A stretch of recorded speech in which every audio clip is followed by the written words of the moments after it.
Welcome to Woodshop 101. This episode is 128 for June 4th, 2018. On today's show, we are going to talk about joining and staining a tabletop and offsetting commission work for your YouTube.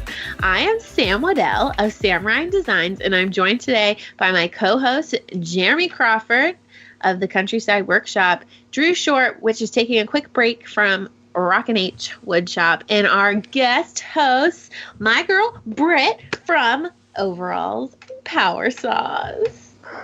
What's going on?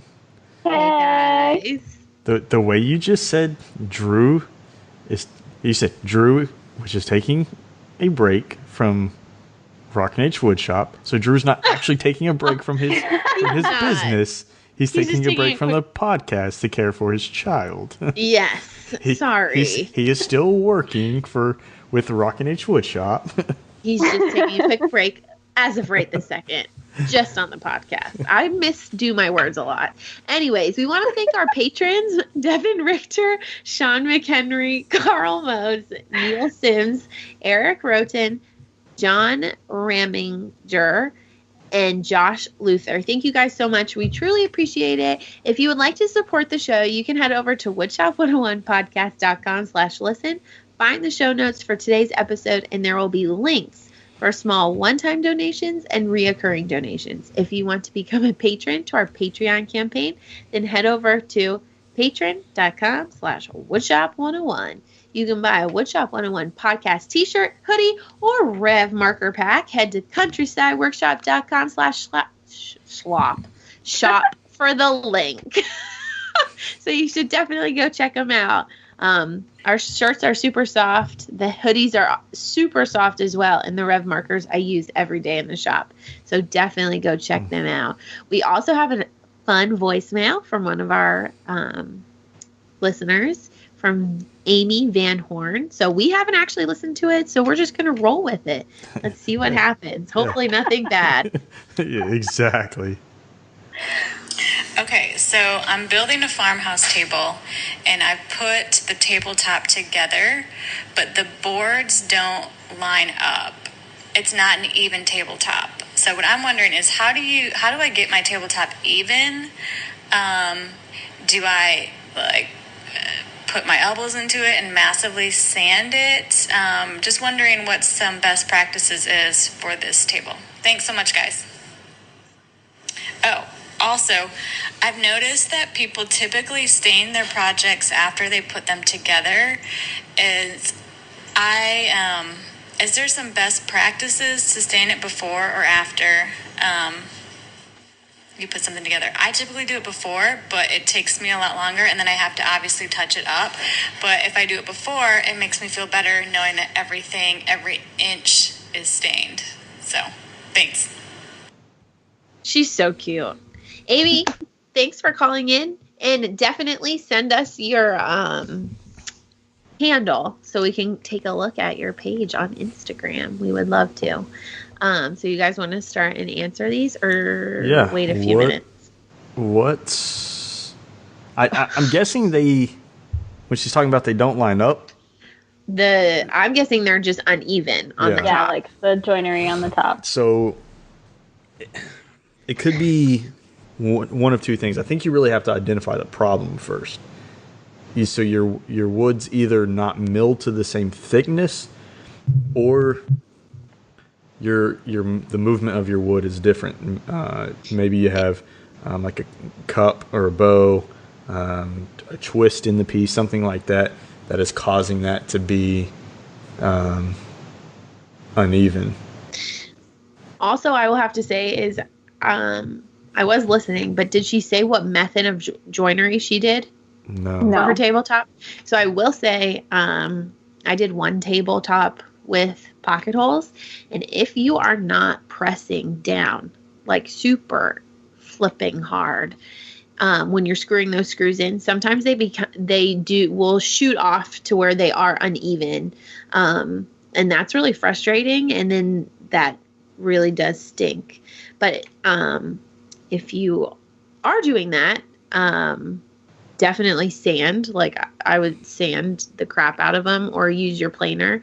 But I've been telling people ever since have been using the biscuit joiner. I love that thing. If my boards are cupped or bowed or twisted, whatever, once I put the biscuit in and I make sure that I'm lining them up from like all of the same top surface, then my table is pretty smooth on the top already before I even start sanding it. So I would say, invest in a biscuit joiner. The Festool Domino is very expensive, and we only use it for breadboard ends and a couple other things. But for my main tabletops, I always use biscuits. So they're great for leveling up your tabletops. Yeah. I'll just kind of second Sam here because I've only ever done the one table that I talked about last episode, and it was my very first project ever doing woodworking. So we used pocket holes for the top, and the boards didn't line up quite perfectly, and so I just sanded the crap out of it, and I ended up getting so deep on one of my boards that there's actually two places in my tabletop where you can see the pocket hole screw. Like a teeny piece of it shows through, and it is sanded smooth because I sanded the screw. So you really sanded the crap out of it. Really sanded it. Like it's totally flat and it's like perfect, but you run into issues like that. And I don't care because I have 4 tiny kids that have destroyed this table over the last 2 years, and that's really what I built it for. It was for me and for my kids, and so it didn't bother me. But if you're building for a client, I would definitely use a different type of joinery. Yes. Yeah. And I'm not dissing the pocket holes. I love pocket holes. I love it for a bunch of other things. I just don't necessarily love it for tabletop just because of that. And then it's a pain in the bum, and then you have to like really sand. Well, so yeah, and you got to kind of look at why she may be using pocket holes because she doesn't have clamps big enough, which a lot of people, that's why they choose to go to pocket holes to join tabletops, is because they don't have to worry about the glue set time. Yeah. So I don't know. It really depends on what she has in her shop. I think if you want to use pocket holes, you have to know the method behind it to make sure you apply a lot of downward force, and that you're keeping them together, because the variation happens usually when the screw comes out of the pocket hole on one piece and starts pushing the other piece away before it actually starts drilling into it and grabs it to close that gap. If you're taking all those precautions and you're still getting it, then you have to go back and look at the thickness of your wood, make sure they're all milled to the same thickness. If you're using something like 2x2s, 2x12s, 2x4s, whatever it is, look at the warpage, the cup, whatever is in the wood. Yes, you can to some point clamp that out or push it out and try to put your pocket holes in that way. But I would encourage you to go back and try to flatten that piece before you do that. But I know that wasn't really your question. Your question was how can you get it smooth after the fact? I would say the best way and how I first started building pine tables is a belt sander. A good belt sander will get you a long way with like a 40 or 60 grit that will remove a lot of material quickly.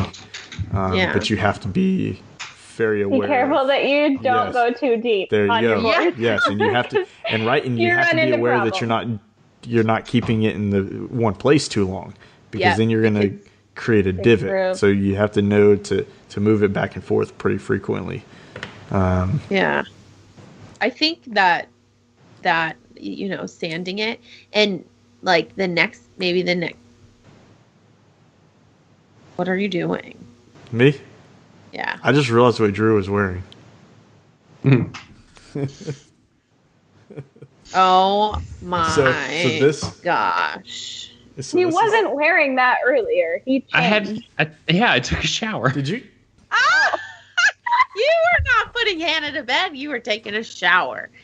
Well, I took one too. I'm just kidding. That's awesome. Just wanted to wear the same shirt I had on, huh?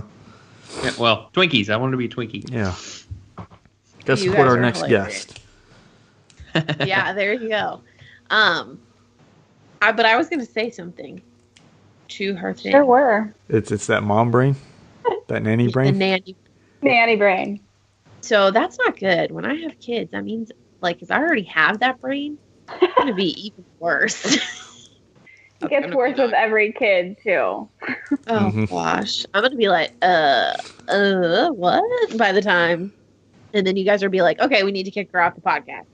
She's not very good. Okay, let me get back to my thing. What I was going to say is that she has no idea. If you already put the table together, yes, now I remember. If you already put the table together and if you glued it, I would sand it. But if you didn't, and maybe you did like a test fit and you were just making sure that, or you have just did a couple of pieces and then you were noticing that it was doing that. If you have a sander or a planer, maybe, or joiner, whatever, something, maybe like hold off, maybe not a joiner, but a sander or a planer, hold off on putting them all together and put them through. And then you're not working on every joint with your sander. And you can get those ones nice and flat.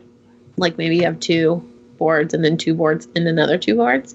And then only have to work on those 2 seams when you put them all together. Does that make sense? Yes. I do that with my barn doors. Yeah. Yeah. I'll glue up as wide as I possibly can that'll fit through my planer. And then I'll plane those down and then glue up another big section to it.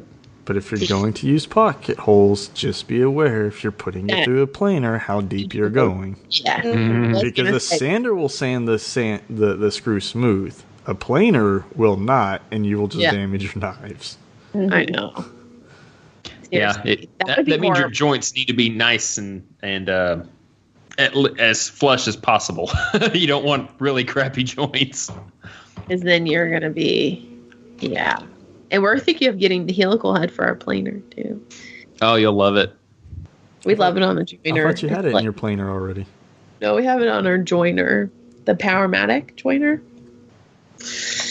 But we were putting it on the 30-inch, or not the 30-inch, the 24-inch. Golly. That would be awesome. But it's going to be expensive, so we're saving up. But, all right, next question that she had. Was do you stain? Before or after? Yeah. I think it's dependent, right? Yeah. Project dependent? Yeah. I mean, if it's a tabletop, I do it all together. Yeah. I mean, it would, because you don't, it's easy. It's a panel. It's flat. But something like a bookshelf, if it's got a lot of 90-degree edges or angles, I definitely do it before. And so I'll tape off like where the glue's going to go, because you don't want to put stain where you're going to put your glue, especially if you're not going to use any kind of mechanical fasteners after that, because the glue's not really going to hold to it. It's not the stain's going to soak into the wood and not necessarily the glue. So make sure you're definitely taking that like precaution of not putting stain where you want to put your adhesive. But I would say it's project dependent, at least for me. If it's a panel, something like that, I'll do it at the end altogether. I definitely, and it goes same thing for sanding, right? So if it's very intricate, it's got a lot of angles, I stain and sand before. So, So and that goes with so a tabletop I'll sand all together, but the base I will sand each piece individually and then join them all together. But then I'll stain the base together because it's pretty big. It's not like a bookshelf that you got very shallow area to work in. Yeah. I actually, we have a lot of, like, our tabletops I stain together. But a lot of our bases, unless like that chunky one that I did, the curved one, that was all put together, obviously. But some of the other ones that all of our stuff comes apart so we can transport it. I actually stain a lot of them apart, the bases, especially if there's like the angles or anything, just because first off, it's really hard to get my hand in some spots, and then it's really hard to wipe.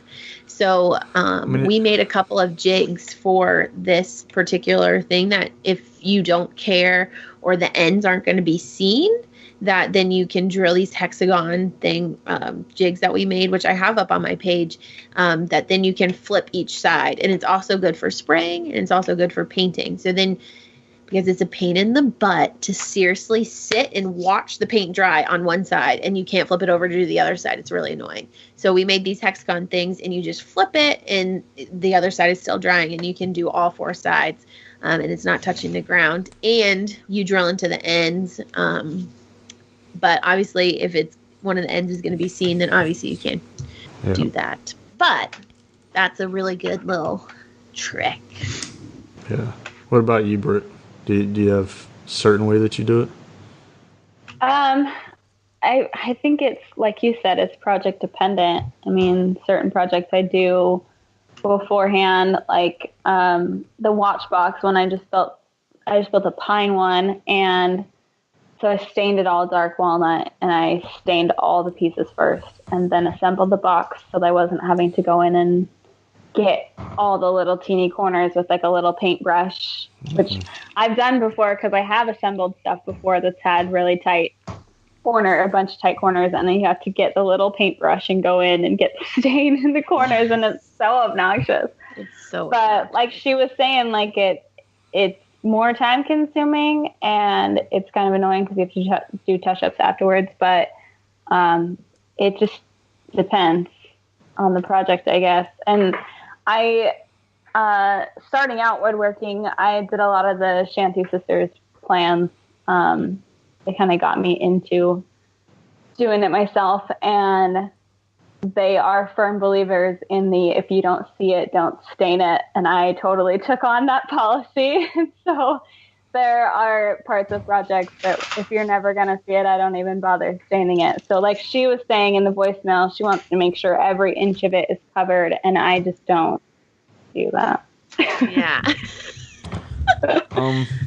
I know. My grandpa, I was like, Grandpa, they don't see the bottom. We don't have to. And he was like, yes, we do. I'm like, yeah. See, I think I'm with your grandpa. So now I stain everything. I mean, it honestly I think it's depends. I think it at some point somebody's going to see the back or see that other piece. It may, whether it be a tabletop that is the underside. Well, who's going to crawl under and look at the underside of your tabletop? Well, in Me. 6 months or a year, when they go to move and they flip it over or they go to take it apart to move it, now they're going to see it, and I don't want them to think that they receive less quality, or I put in less work, or I try to cut corners.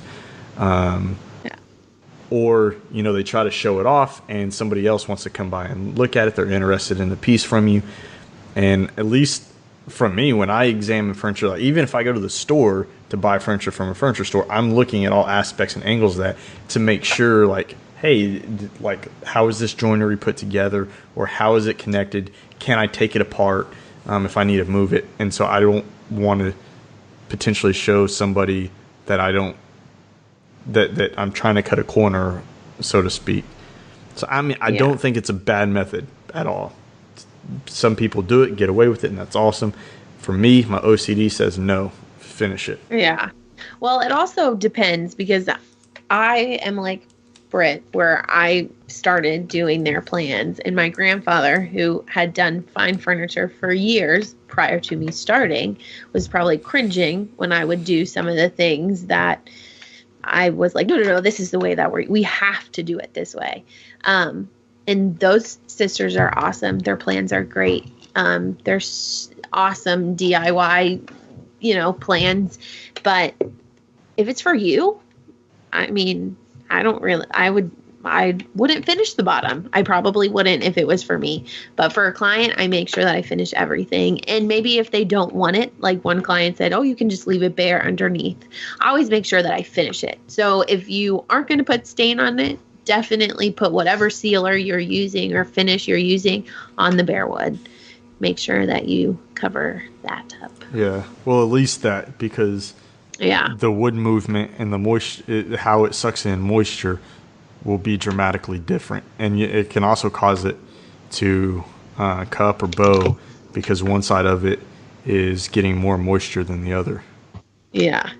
So it's kind of, I picture it as when you veneer a panel, if you put veneer on one side of a panel, as it dries, it's going to want to pull that piece. So if you're not counteracting that on the back side by doing the same thing, then it's going to want to bow. And I'd look at finish the same way. It may not be as dramatic, and it may not be as quick. It may take 10 years to do it.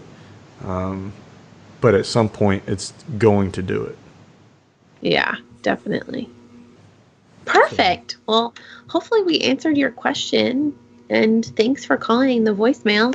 Your voicemail was so clear. Yeah, see? Drew, you missed voicemail. I know. But you got back just in time before I have to read this 3-paragraph thing, so this is going to be really fun. And half of it's for him anyway. Okay. So this is from one of our listeners. He's a longtime listener. He's wanted to give us some feedback. Hey guys, longtime listener, first time emailer. Something like that. I can't do that noise. Something like that. Anyway, I'm still on my third run through the previous episodes, and I'm up to episode 95 with guests Lizzie and Ashley from Sawdust Junkies. I really enjoy going back and hearing tips and info again that I've forgotten or missed before. That and hearing all of Jeremy's hopeful and missed target dates of finishing his wife's table. Don't worry, Jeremy, right there with you. I started a bed in September 2016 and have since scrapped what I started and back to designing. So hearing this episode gave me two thoughts. First, at the time, Drew mentioned YouTube had taken a backseat to commissioned pieces. Understandable.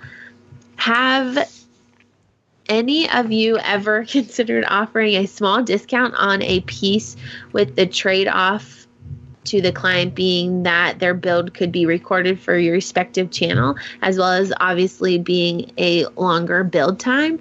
Not something you could offer to every client or every piece, but maybe on something you haven't recorded or for something that brings you a new or difficult challenge. I'm doing good, guys. Second, possibly, or let's talk about that real quick, and then we'll go into the second paragraph. Okay. So what do you guys think? I mean, this was really give Drew the first shot at this. Okay, since recording a project is easily going to triple your time frame, if I was to quote somebody something on a project, regardless of if I was videotaping it or not, it would be quoted as if I was not going to record it at all. I'm not going to charge somebody more time on their project just because I want to record it. So in essence, they are kind of getting a built-in discount because I am sacrificing my time to record this project for them. But I usually get their permission. If it's something I haven't recorded ever, then I will ask them, do you mind if I record this for a YouTube video? And if they say yes, then that's great. Bonus for me, I get a video out of it. Bonus for them, they get a video out of it, and they don't have to pay for the excess in time. Yeah. It's not fair to the customer to have to pay for the 3 times length of time to make a recording. So I will treat them just as if it was a standard client. So yeah, the YouTube stuff does have to take a backseat sometimes, especially because if you have clients that don't want any of their project to be known to the public. I've had a client like that in the past. He didn't want anybody to know that it was for him, where it was located, what type of business he did, nothing. I mean, he was an enigma as far as anyone else was concerned. So we just kind of had to leave it just as the project itself and not about the backstory. I think he was more asking, like, instead of charging more, have you given thought into offering them a slight discount, saying, hey, I want to record this. Instead of it taking 4 weeks that a normal build would take, this might take 6 or 8 weeks or 10 weeks to build. But instead of charging you the full amount, I'll give you $100 off or whatever, if you're okay with that extra time frame for me to record. I think you just the way that, sorry to interrupt, but the way you said it, Drew, that you were like, no, it would be charged the same, and I'm spending more time on their project because of the videos. That's their discount, because I'm not charging them extra for their time. So to me, that's like, what value is it to the customer? What does that video do for the customer? Besides nothing. Getting to see it like one time, saying, "Oh, hey, cool, that's how he built my project." Like, where I mean, you're choosing to spend the extra time on that, to benefit you as the woodworker and the maker, and the content creator. So where is the value to the customer? And that's. So I will have to say, you know how I do all my stories in like film? That blue cabinet, I really started doing it in the other table. My client loved that. Like, seriously, they loved seeing the video, but it takes more time from you actually building their project, doing all those videos. But I honestly don't think it's like you can put a price on the discount. I think it's like just a cool thing. Like, where else have you been able to watch? Like, where else can you watch your stuff get built? It's also plus, custom. Plus, too, I mean, we've mentioned this before, that word of mouth really gets around, no matter what it is that you do. Yeah. And I am afraid, and Todd has warned me about this in the past too, is that if you offer discounts, word's going to spread about those discounts. And like the question said, you can't do it with every client. But then again, you open up a can of worms that you're going to have to justify it to another client that you can't give them that discount. Right. Mm-hmm. So to be honest, I don't offer discounts if I can absolutely help it. So I do. I can kind of relate to this. I don't YouTube, but with my plans, I sometimes will come up with an idea for something, or a piece of furniture, something that I want to build and I want to make plans for, but I don't have space for it in my house. So I'll turn to my family and I'll be like, hey, I will, if any of you want this, I'll charge you materials and then I'll just build it for you. And that way I can make plans for it and it'll go in your house. So they're not paying for labor or whatever because I'm doing it for the blog.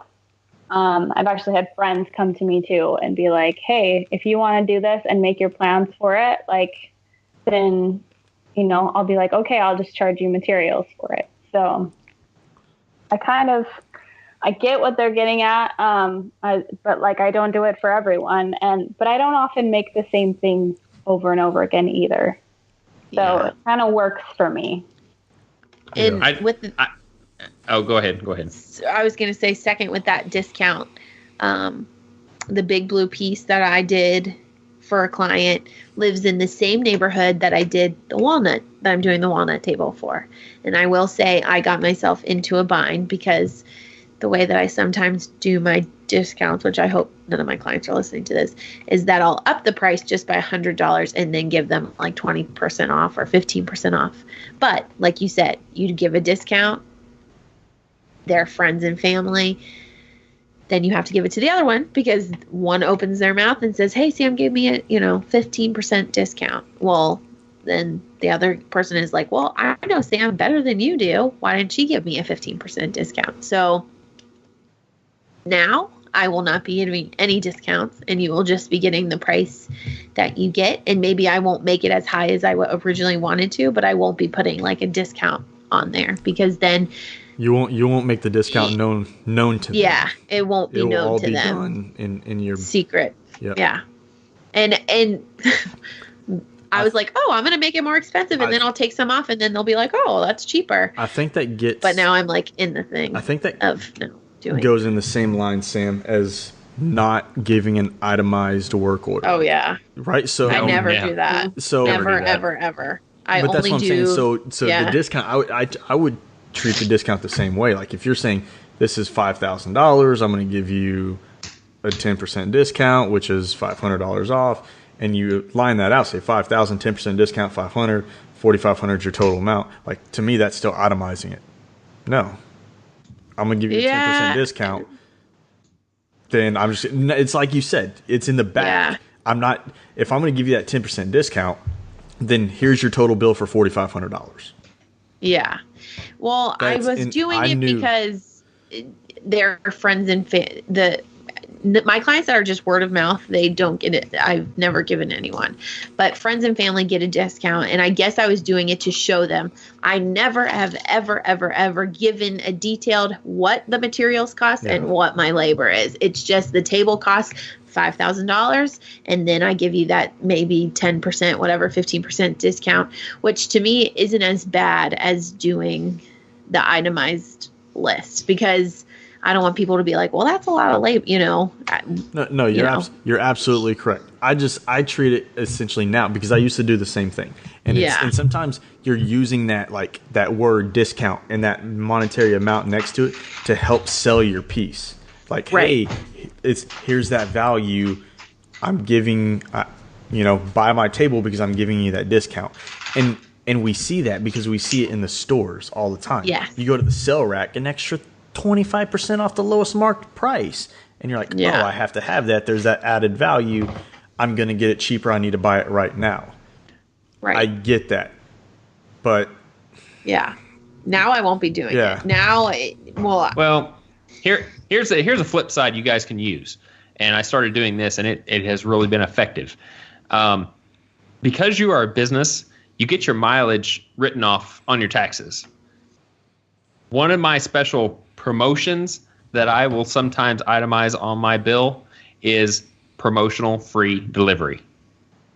And when people see that, they're like, oh, well, crap, most people will charge for delivery $50, $60. Promotional free delivery, if it's within a, say, 25-mile radius or something like that, you get to write off that mileage anyway at the end of the year.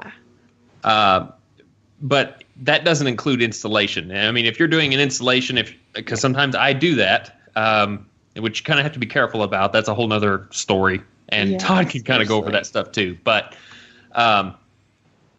don't make it part of the installation fee. Just straight up delivery. If you want to give them a free promotional delivery, that's great. And if you use the word promotion, that's something that you can say, well, I'm not doing that promotion anymore. Instead of discount. Discount can be but promotion is a short time frame. That's what I did on my yearly anniversaries. I would do a limited 10% off anything you ordered or put a contract in by this time because I only gave my anniversary of my business is in the beginning of July. So I'd be the first week of July, if you have a contract in and signed with the deposit check, then you get 10% off or whatever. So I like that promotional. I'm writing that down in my notes. Yeah. Promotional free delivery. I like it. So, Britt, I think your method of doing it is your initial product is the plans, and that's how you're approaching it. Is this? I want to build this because I'm making the plans. Right. So, but but you're not willing to take the hit out of your pocket. So I think it works for you because of that, because that's where your product is. It's that plan. Hey, I will build this for you, but I'm not going to build it for you for free. You know, it's not going to come out of my pocket for me to give to you. It's not a gift.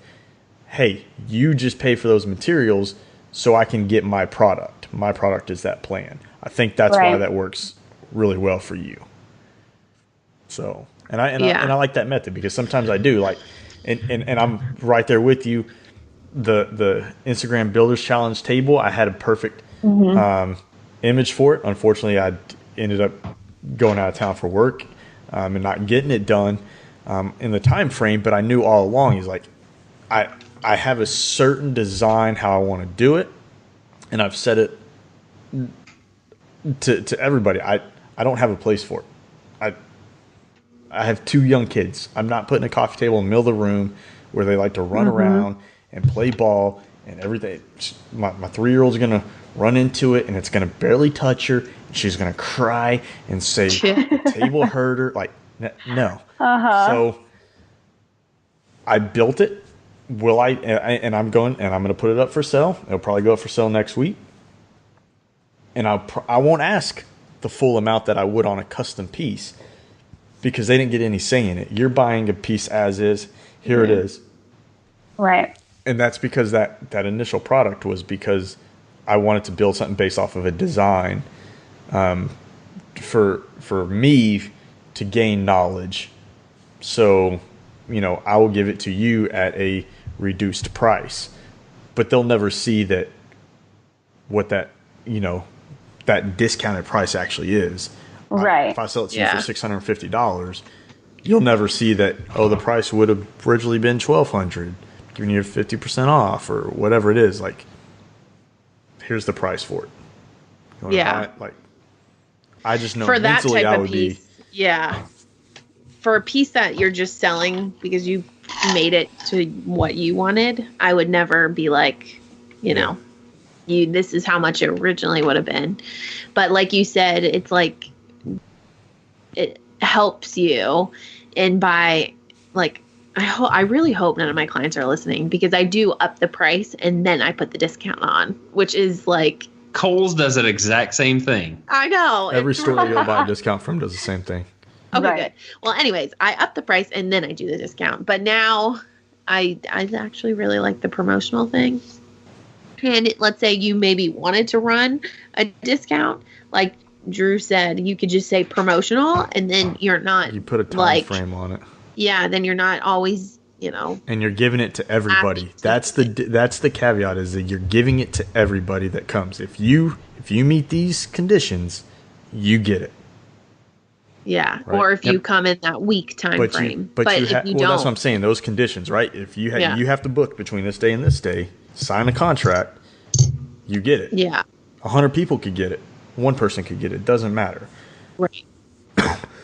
But do it in a way that it's not going to impact your pocketbook so much. Yes. Yeah. And that's and for you, Sam, where I would say that have that promotional free delivery is you have to really look at is on some of your pieces you've had to rent a truck. Oh yeah. You can't give it to those type of people. Because then you're actually coming out of your dollar to rent that truck. Right. So then I would write it into the actual price of the piece. Yeah. Instead of they wouldn't know. They would never know. Mm-hmm. But as far as they know, they're getting free delivery. Yeah. And honestly, now I'm so happy that it's summer, because we can take down the trailer and we don't have to be worried about snow or rain. It's so awesome. Well, actually, you still have rain in the summer, but we can pull down our trailer. What magical world do you live in? It's summer here and it's rain for 2 weeks. Summer. But that's really exciting because of that. But yeah, I think this was a good talk, guys. I think to kind of tie it back to what he was saying or asking Drew, I think we've all agreed, right? You really don't want to discount that price, because then everybody's going to want it and you can't make a video for everybody. If you just sell it to them, right? It's that approach. Hey, do you mind if I do a video? They don't have to know there's going to be a longer time frame. Just say, I would like to do a video of this piece as I build it. This is the deadline I can have it done. And don't make your deadlines crazy tight. I mean, and that's what I'm saying, right? And if they say, no, I don't want a video, well, guess what? The deadline's still the same. It just works in my favor. Now, if I crank it out a third faster or 2/3 faster than what I normally would have, you're just going to be like, holy crap, this guy really got his work done and pushed it up. So I think that's where it goes is I wanted to mention something about time frames because I ran into this issue with a client just this week. She wants flower boxes for outside of her window. She wants 4. She wants them made out of cedar, and then we're going to stain them the same color that matches her cedar beams that are like above her garage, which is fine. I don't mind doing it. But when somebody comes to you and you're in the middle of a project, don't feel like that you have to push that project to the side to just get that business. Because then feel free to, really tell them the true time frame. Because what she did was she was like, well, I'm just going to order them online since it takes you, 4 to 6 weeks to do the flower boxes. And then I went and looked online, and online they're custom made and they quote you 8 to 12 weeks before they're even shipped. So don't feel like, I always sometimes feel like I need to put a tight time frame on it, but then I stress myself out trying to get it done. But honestly, it's a custom piece and you're building it to their specifications, and it's something, honestly, that's custom. So quote them the legit time and don't feel afraid, because she was trying to tell me that this is so easy. It's just 4 little pieces that you just put together. I'm like, yeah, okay, well, still 4 weeks. That's funny that you brought that up. I quoted a job for some Bermuda shutters. Lady contacted me and I was like, okay, exactly what are you looking for? And she sent me a link to Wayfair, to some wooden Bermuda shutters. And I was like, cool, great. I was like, hey, I said liability reasons, because hurricane shutters have to meet regulation. There's certain federal regulations, and I know this because I deal with hurricane stuff and I work with NOAA hand in hand. There's certain regulations to meet, safety requirements to meet hurricane conditions. I cannot build actual shutters that are made for hurricanes and install them. I can't do it. I can do decorative. I can do half shutters. I can't do. And she's like, oh, that's fine. They can just be decorative, whatever. She sent me the link and I said, okay, I'll come by. I'll measure. Came by, I measured. I quoted her I don't know. I don't even remember. $2,500 for 3 shutters or something. And she was like, that is astronomical and blah, blah, blah. She was like, I'm just going to order them from Wayfair. They got them for $30. And I'm like, great. Order them from Wayfair. Go right ahead. Whatever. I didn't really want to build louvered, huge freaking shutters anyway. Of course I didn't tell her that. And she goes, and I'm like, so I'll pull it up and I go, these shutters right here on Wayfair for $30. She's like, yeah. I said, these are 12 by 16 shutters. The shutters that are on your windows are going to be 38 by 62. Yeah. So, that little drop down box, I dropped it down. I found the size that she would need. Said, here's your shutter. $275 just for the shutter, plus another $145 for the hardware. And now you have to add installation cost. I was like, you just added up the price I just quoted you. Yeah. Well, and don't feel afraid. Yeah. And don't feel afraid. She got mad. She's like, well, I'm just going to order from it anyway. Well, okay, I'm sure you're going to order from because I just proved you entirely wrong that you think you can get something cheaper from a company when you have to do your research, right? If you want $30 shutters, make sure you're finding a company that's give you $30 shutters in the same size you want. Yeah. Don't approach me and say this company will do it. No, it says here that size. It always feels good when you're like, yeah. That's one of my biggest pet peeves, with Pinterest. I have such a love-hate with Pinterest because it does well for me and it promotes my blog posts and whatnot. But I have people coming to me and they're like, "Hey, can you build me this bench for $12?" And I'm like, "No, sorry, it's not going to be $12. That's maybe what it would cost in lumber." Yeah. But people don't realize like how much, labor and everything costs. And then once you do quote them, they're like, "What? That's outrageous." And you're like, "Well, whatever." Yeah. And I have that same mentality. Like, you quote them what you're worth. Don't be afraid yourself because you think that they're going to go with someone else. Quote them what you're worth. And if they walk away, then well. But if they take it, then you get that. So yeah. And I have a love-hate relationship with Pinterest too, because wherever the person is writing that post, maybe they're in Texas, maybe they're wherever, the 2x4s and the 1x4s are all different priced. In Texas, they're like $4 right now, because me and Jay just had this conversation. We went over it. Here, they're $6. So yes, maybe that table costs $100 to make in Texas, but it's not going to cost $100 here. It's not going to cost $100 in, Oklahoma. It's not going to cost wherever you are, it's going to be different. Well, and it's a different material, right? Your 2x4s in Texas are generally going to be like a whitewood versus like a 2x4 on the East Coast is probably going to be a yellow pine. Yeah. It's going to cost a little more. It's a little bit better of a wood, a little bit better of a quality. Right. But the people reading that don't know what we know, that it's different wood. But they don't. They just look at, oh, you're getting the wood from Home Depot. You're getting 2x4s. And that's the cost. And it's really frustrating. And Jay just had the same thing happen. This girl wanted her whole wall made out of plywood with the holes and do the dowels shelving and to hold her bicycle and like removable, like all this like modular seating and all this stuff. And she was like, well, I could just build it myself. I just don't have the tools. And he was like, well, okay. That's what you're paying me for. The And tools then he quoted her and she was like, oh, well, I'm just going to buy it and I'm just going to try and do it myself. And supposedly she bought it and then she wasted all, like, I'm guessing she wasted it all because she doesn't. And the nice guy he was like, well, I'll call, if you have any questions, just let me know. I'll help you. And I'm like, no, she wouldn't pay for it. Like, don't help. For free. Yeah, seriously. She just bought the materials and now she wants your help. Like, no way, Jose. That won't fly. Yeah. So frustrating. But anyways. What was the second part of that question? Second question. Possibly a show topic.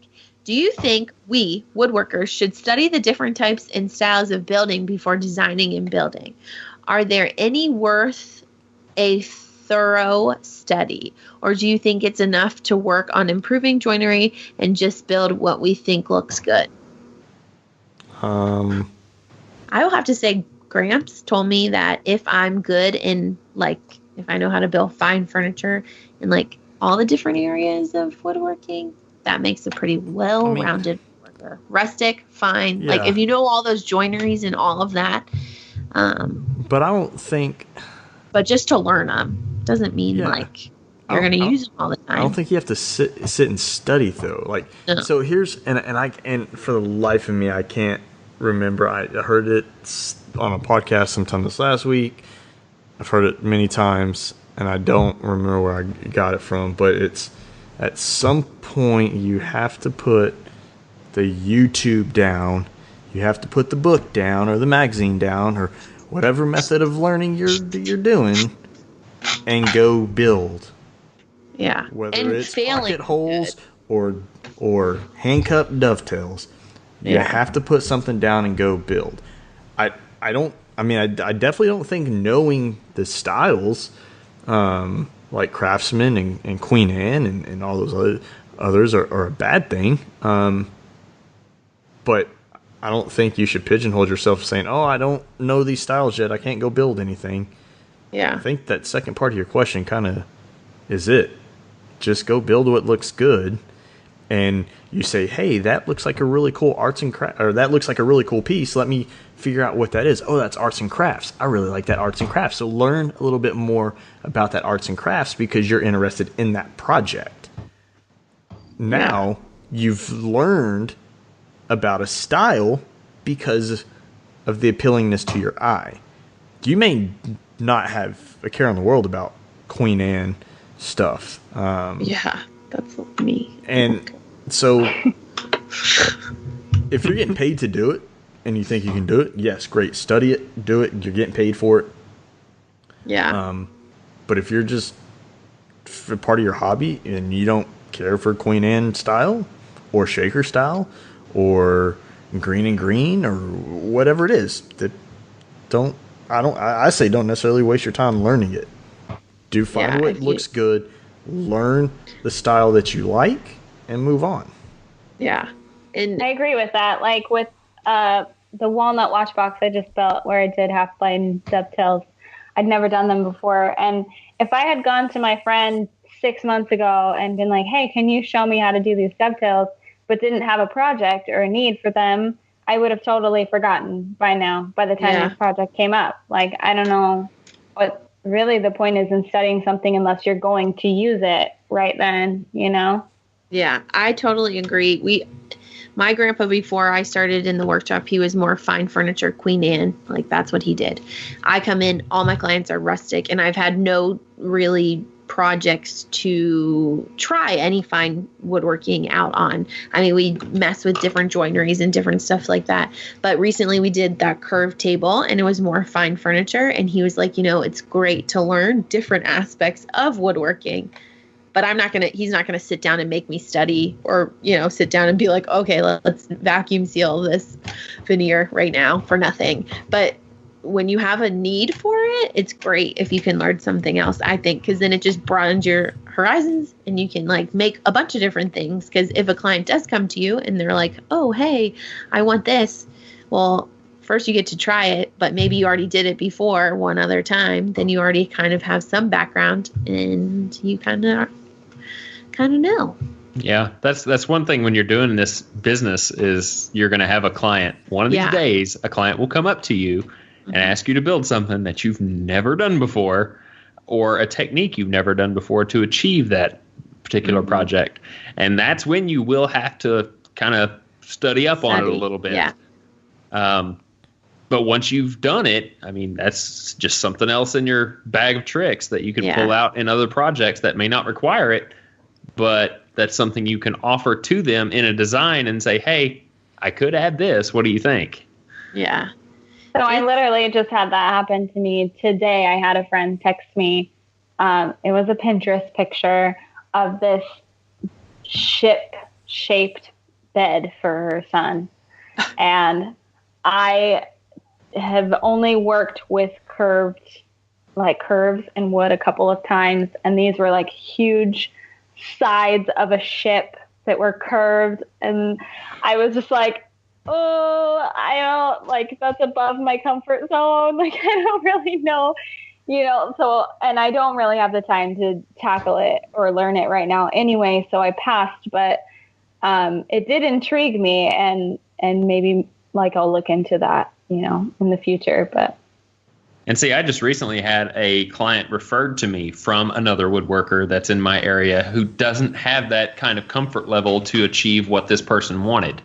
So he called me up and said, do you mind if I refer this client to you? Because you've done this. I know I haven't, and I'm not comfortable attempting it with their money. So I said, sure, send them my way. That's awesome. That is awesome. That's really cool. And another thing that failing, like Gramps, he's a great teacher, but he'll let me fail.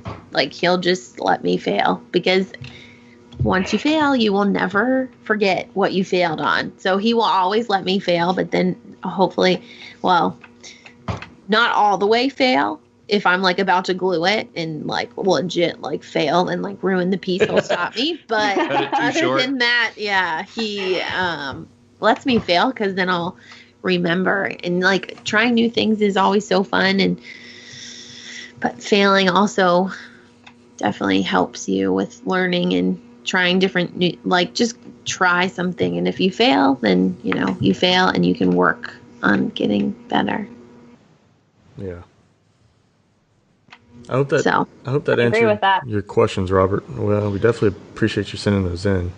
Yes. And you're a saint, man. Listening to our shows all the way through, I guess 128 episodes 3 times. I know. That's awesome. I barely listened to them one time.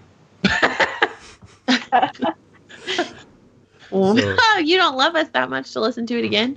But I'll finish off his email. It says, thanks for keeping the podcast going. I know all of you could easily be putting the time into other things. Love, Robert. He didn't write love. Yeah. That's what he meant. He meant love. Robert. Sam knows. He meant love. But we would like to remind you guys, if you listen to the show on iTunes, to please give us a 5-star rating. It helps us reach greater audience like Robert. And definitely keep those questions coming. We love them. We enjoy answering them and helping you out any way that we can. And thank you for the voicemails. Yes. Those are fun. Yeah, I like those voice memos. Me too. I feel like we're getting more memos and like what we do, the actual voicemail line. We may just end up getting rid of the voicemail line. Like the memos to the email are so much better. So much better. A little clearer. Mm-hmm.